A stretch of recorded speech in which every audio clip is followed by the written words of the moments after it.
Halo guys, selamat datang di Mipo, sebuah acara baru bareng sama gua KB. Dan gua Volva. Dan kita adalah dua biji di mana nanti kita akan menghibur kalian semua yang lagi nonton. Misalkan kalian gak terhibur, gimana Volv? Ya tonton aja sampai next episode lah ya. Jadi episode ini sebenarnya tidak akan menghibur ya guys ya. Banyak banget loh Volv yang nanya kapan kita nge-cast bareng lagi Volv katanya. Oh, ada kan di jadwal? Ada sih di jadwal, ada. Jadwal baru loh. Iya, tapi bukan di MPL atau MDL. Tapi Betul. buat yang nanya-nanya kapan KB Volva nge-cast lagi ya, kalian tungguin aja lah ya di Instagram kita masing-masing, ada di @kbggwp sama @fransvolva. Nanti juga bakal kita share biasanya jadwal-jadwal kita tipis-tipis. Nah, gue hari ini ngadain Mipo sama Volva yang biasanya kita juga mungkin kalian kenal agak dengan kata kritis ya, atau dikenal dengan yang bacot, bawel, ngomong gak jelas atau segala macam, debat-debat nggak penting. Dan sekarang emang bakal kita jelasin nih di sebuah video ini, dimana nanti kita bakal ngebahas soal keluhan-keluhan yang ada di kolom komentar. Tapi karena kita ini ranahnya belum terlalu general, kita bahas yang spesifik dulu, yang Mobile Legends dulu nih, karena memang kita lahir di sana dari tahun 2017 dan kebetulan kita kemarin abis ngelihat MDL Grand Final tuh ya kan. Yang menangnya adalah tim Siren Esport, bener. Terus nanti sekarang kan tanggal berapa nih? Sekarang kan tanggal 13 ya kalau nggak salah. Ya. Iya, Nobra Day. Nobra Day ya kan, dimana video ini direkam, nanti diuploadnya entah sebelum MPL Playoff atau sesudah MPL Playoff. Pokoknya nanti kita bakal ngebahas soal bracketnya. Nah, bracketnya ini mungkin banyak banget yang bingung kayak kenapa sih pas di MDL langsung single elimination gak ada lower bracketnya? Terus kenapa pas di MPL ada play-ins-nya, ada yang eliminasi dulu gitu loh. Kenapa kalau misalkan emang gak nyari babak playoff yang 4 besar, kenapa gak 4 besarnya aja yang diambil? Nah, mungkin nanti kita bakal ngebahas berdua, nge-breakdown juga kira-kira solusinya nih, karena kan ini kan udah lewat gitu ya. Kita kan kayak ngasih sebuah kritikan atau sebuah masukan, mungkin nanti season depan dari MDL atau season depan buat MPL ada improve-nya lagi gitu loh. Oke, siapa tahu ada perubahan ya. Karena kan yang kayak kita tahu kan dari season 1 sampai season 5 perubahan selalu terjadi gitu kan. Betul. Soalnya nih MDL gue juga ngerasa agak kejanggal kan, pernah kita jadi pertanyaan gue juga waktu di Planet Esports. Ini kok playoff bracketnya MDL ya lu jadi juara 1 atau juara 2-nya standing sementara atau standing season lah ya. Nggak ada impactnya gitu kan, buat apa aja? Nah, iya banyak juga yang bilang kayak standingsnya nggak guna. Nah itu tuh kata-kata nggak guna tuh banyak yang dilontarkan loh Valve di kolom komentar juga tuh. Loh, gue setuju, gue juga ngerasa buat apa gitu kan? Fungsinya apa kalau kita orang udah bertarung mati-matian, tapi standingnya nggak dapat privilege gitu atau advantage? Kayak mungkin privilege-nya kayak 1 ketemu 8 gitu kan, 2 ketemu 7, 3 ketemu 6, 4 ketemu 5, tapi balik lagi mereka kalau misalkan kalah di babak awal mereka pulang gitu loh. Nah, tapi kalau misalnya nih tim yang paling jago, katakanlah misalnya waktu itu victim kan, terus victimnya sengaja dia juara ranking 8. Oh, gimana juara 1 gitu ya? Dia nggak butuh juara 1, yang penting ya kalau misalnya dia masuk 4, 5, 6, 7, 8 ya udah, yang penting kan gue masuk ke playoff. Oh, mungkin ini yang terjadi sama Onyx Prodigy kali ya, kayak mereka kan diunggulin nih urutan kedua. Lawan victim mereka menang. Pas semifinal ketemu Siren mereka kalah tuh 2-0. Wah, benar juga. By the way, Siren urutan berapa? Siren urutan ke berapa ya waktu di regular season? Berapa tuh tadi gue lihat? Kalau nggak salah ya dia tuh agak di tengah-tengah gitu loh soalnya di standings. Nah, gimana kalau misalnya Siren memang sengaja, yang penting dia lolos playoff aja, jadi semuanya tetap nggak ketahuan gitu loh. Dia punya strat yang bakal dikeluarin di playoff. Tapi emang Siren tuh satu-satunya tim yang kayak ngubah di tengah-tengah gitu loh, Valve. Kayak mereka 2 match awal mungkin kalah gitu kan. Terus kayak Axian juga 2 match awal kalah. Terus habis itu Siren menang. Kayak keep up gitu. Kayak Samo yang tadinya udah keluar masuk lagi gitu. Ya, itu juga sempat mencengangkan juga. Bahwa si Samo Ate yang tadinya udah cabut, yang nggak jelas lah, sorry banget ya. Nggak jelas lah keberadaannya di mana, tiba-tiba dia masuk Siren lagi gitu, cukup kaget juga gue. Ya berarti masih dibutuhkan sama timnya gitu kan. Tapi ya emang bener sih, gue cukup setuju sama kata-kata lu, kayak bisa aja tuh strategi kali ya. Kayak dia di posisi 6, dia ketemu sama posisi yang ada di posisi yang ketiga gitu kan. Mereka ngalahin Aura gitu loh. Nah itu maksud gue di situ adalah siapa tahu ini strat yang bisa dipakai sama para tim yang udahlah ngapain kita incar juara 1. Emang juara 1 dapat apa? Dapat hadiah nggak kalau misalnya juara 1 regular season? Setahu gua kalau misalkan lu menang aja sih dapat duitnya itu. Iya, menang-menang doang kan? Iya, menang doang. Tapi kan kalau misalnya nggak megang juara buat apa? Iya sih itu. Iya, PR juga tuh makanya. Juara regular season tapi nggak juara nggak juara standings gitu kan. Nggak juara standings, nggak juara keseluruhan atau playoff-nya. Iya, nggak juara playoff-nya. Ini terjadi di season 1 juga nggak sih kalau MDL, kayak Reka yang megang juara satunya ya kan, Victim juara 3, terus Victim yang jadi juara di playoff gitu loh. Nah itu kan mungkin lu ada strat-strat yang lu pakai kayak gitu, atau memang kalau lu waktu itu jadi coach lu pengennya menang terus atau gimana tuh? Kalau gua malah nyari kalah, emang bener. Lu nyari kalah kan? Gua nyari kelemahan tim gua sendiri bro waktu di Victim. Iya, makanya gue bilang kayak regular season kalah ya udah santai, relax, yang penting jangan ngedown dan segala macem. Karena kadang lu butuh kalah sih, jujur ya, lu butuh kalah kadang. Nah itu, jadi kan ada POV yang berbeda. Jadi karena tidak adanya privilege, mungkin orang berpikir ya mending kita lolos playoff aja kan. Dari 10 tim ya, 10 tim yang diambil 8, banyak banget gitu kan. Iya, nah itu dia tuh 8 kan yang diambil karena timnya ada 11, atau ya season lalu kan ada 12 gitu loh. Oh iya, 11 tim, sorry. Itu dia. Itu juga aneh tuh, 11 tim tidak buka ya, tidak open slot ya. Tapi kabarnya katanya season 3 mungkin bakal ada 12 lagi Volv, dan mungkin kalau misalkan emang dibuka berarti antara 14 atau 16. Gue nggak tahu sih ya. Karena kan itu 12-nya invited lagi. Setahu gue 12 itu ya kan, 11 ini kan tanpa adanya tim Reka berarti kan. Iya. Berarti season depan ada kemungkinan Reka balik lagi dong. Ada Reka lagi. Mungkin. Tim lain? Aja. Nah ini pertanyaan gue, tim lain tuh dibuka juga nggak ya? Kayak ada kualifikasi lagi gitu, kayak mungkin nanti ada potensi-potensi baru, atau mungkin MPL-nya dibuka dulu nih slotnya 2 atau 4 gitu. Baru nanti tim-tim yang lain bisa ikut MDL juga gitu. Emang kalau MDL itu, ini kan gua nggak tahu ya kan, ya gua nggak ngerti nih MDL ya, itu juga memang ngarang-ngarang sih.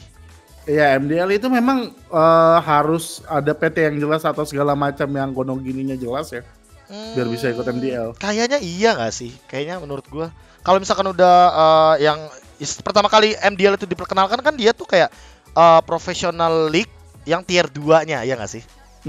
Ya kan, kayak ya mungkin dengan adanya PT atau mungkin dengan adanya perihal-perihal lain yang seperti itu yang tadi disebutkan sama Volva, mungkin itu yang salah satu patokan gitu loh, biar tim ini nih bisa dianggap shuttle atau memang memiliki memiliki background yang jelas gitu loh. Standar lah ya, standarisasi. Iya, mungkin standarisasi sejenis itu. Oke, berarti Red Bull nggak jelas ya? Lah iya kan, dia ada timnya. Iya kan, dia ada timnya, coachnya, PT-nya kurang jelas mungkin ya kan? Nggak tahu sih itu ya patokannya ya. Kalau kita kan emang udah nggak tahu, mungkin. Tapi ya bisa juga kayak dilihat dari ininya kali ya, dilihat dari orang-orang di dalamnya. Iya nggak sih? Kayak misalkan mungkin ada yang kayak top global kah? Kita nggak tahu sih kalau yang itu. Karena gue nggak terlalu tahu sih Volv, jujur ya. Pertama kali daftar aja, gue juga sempat mau dimasukin submit datanya kayak lu coach bla bla bla bla bla bla. Tapi kan emang gue kan nggak mau di depan layar gitu kan. Jadi akhirnya si manajernya, si Ibas yang gue masukin namanya di sana. Tapi emang mungkin sedetail itu gitu loh, maksud gue. Kayak mungkin pendapatan PT-nya gimana, atau mungkin siapa-siapa aja nih yang bakal jadi manajer, siapa yang bakal jadi coach. Karena di interview juga setahu gue. Oh, di interview juga kayak kerja ya? Iya, mungkin seperti itu. Mau sayang banget tuh Pak. Ya, paling nggak kalau menurut gue minimal ya season kemarin lah ya, Red Bull bisa masuk, karena kan PT-nya juga siapa sih yang nggak tahu Red Bull.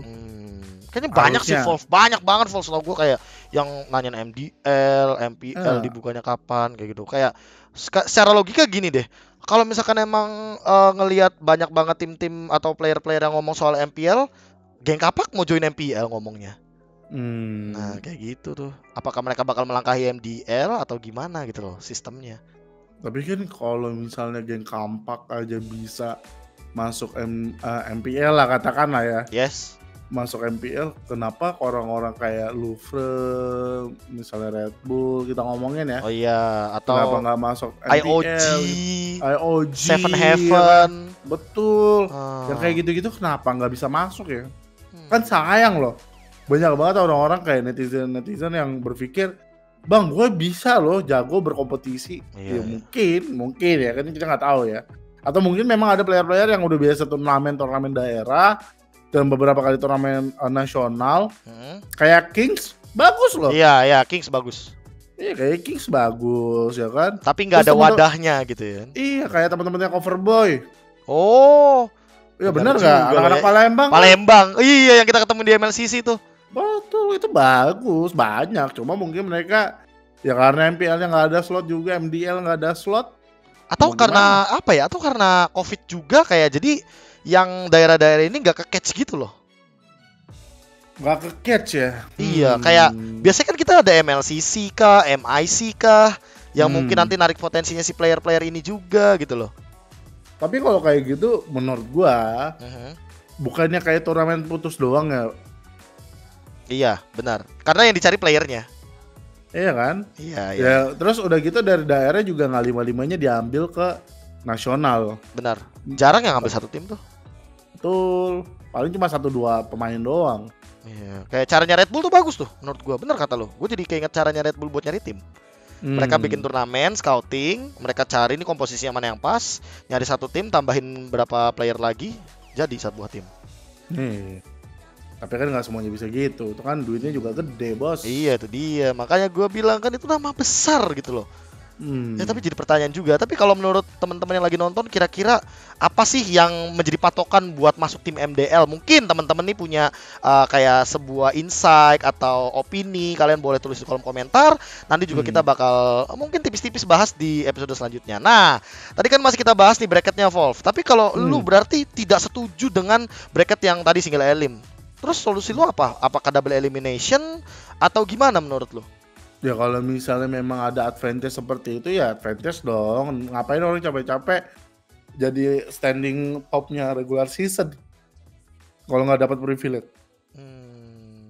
Kayak gini, misalnya gue udah berjuang mati-matian sama coach gue, sama teman-teman gue yang pengennya tuh ini bukan seperti yang orang-orang pikir ya udahlah itu yang juara 1 di regular season ketemunya juara 8. Emang lu pikir yang juara 8 itu cupu?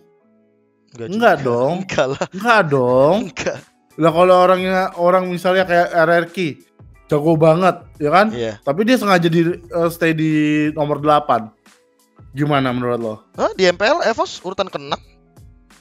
Iya kan? EVOS jago nggak jago? Jago banget. Iya makanya. Benar juga. EVOS MPL ya, I mean di sini. EVOS, iya. Benar. Makanya yang kayak gitu-gitu tuh jadi nggak kelihatan. Tapi kalau misalnya ada privilege, ya orang akan berjuang mati-matian jadi juara 1 atau juara 2 di standing di regular seasonnya. Gitu. Jadi lebih kayak apa? Lebih kayak kebakar gitu ya kayak. Kompetitifnya berasa bro. Iya sih. Kejar-kejaran jadi kayak kejar-kejaran upper bracket kalau kayak gitu. Betul, yang kalau kayak gini cuma ya udahlah yang penting gua lolos playoff aja juara 1 sampai 8 juga nggak masalah. Lolos playoff yang penting. Jadi mungkin masukannya dari 2 biji adalah double elimination kayaknya seru sih Wolf. Jadi kayak double elimination 8 tim kelamaan, Be. Iya, tapi itu dia. Gue mikir di situ durasi itu lama kayak lu double elim 8 tim, 4 tim di atas atau 4 tim di bawah, let's say gitu ya. 4 tim upper bracket, 1 sampai 4 upper bracket, 5 sampai 8 di lower bracket. Tapi menurut gua kalau misalkan emang kayak gitu, 3 hari full loh. 3 hari full banget itu. Hari pertama bisa 4 match, yang 3 match aja kemarin dari siang sampai malam gitu kan. Atau enggak kalau mau lebih intens lagi ya buat gua. Ya udah bikin aja juara 1 sampai 4 yang lolos playoff, tapi abis itu playoff-nya juga ditemuin lagi nih. Jadi playoff nih, ya kan? Set. Abis itu hari playoff-nya misalnya katakanlah 3 hari. 3 hari. Hari pertama itu BO5 semifinal A, ya kan? Iya. Hari kedua BO5 semifinal B. Hari ketiga grand final. BO7 misalkan. BO7 kayak BO5 kayak gitu ya. BO5 kayak terserah. Tapi kan kalau Mobile Legends kita ngomongin itu singkat banget kan. Iya, benar. Mungkin nggak menarik, mungkin ya kan. Mungkin nggak menarik. Mungkin bisa kalau misalnya 4 besar itu habis itu lower bracketnya kita mainin. Jadi BO5 semifinal 1, BO5 semifinal 2, ya kan? Habis itu besokannya BO5 atau BO7 semifinal yang loser bracket. Ya kan, sama yang upper bracket. Oh, menarik kan ada yang final upper bracket ya kan? Ada yang final upper bracket sama yang lower. Iya, dua-dua karena 4 tim kan tadi kan yang lolos. Tapi kalau 4 tim apakah itu nggak terlalu sedikit untuk 12 standings gitu ya? Apa? 12 standing? Iya. Ya percuma juga orang nggak masuk MPL. Emang masuk MPL? Ya benar juga sih statement yang barusan karena belum tentu dibuka juga slotnya gitu loh. Iya. Masuk MDL aja susah apalagi MPL, Pak. Upper bracket, lower bracket tuh kalau Volva mungkin tadi kan sarannya 4 gitu kan, timnya 4 yang lolos. Nah, kalau misalkan teman-teman ada nggak nih ide atau saran mungkin buat nanti kali aja dari pihak MPL-nya gitu loh. Oh, ini nih kayaknya bisa dicoba nih dari sistemnya. Apakah double elimination kah atau 4 tim yang lolos kah atau segala macamnya. Kalau teman-teman masih punya opini juga bisa tulis di kolom komentar di bawah.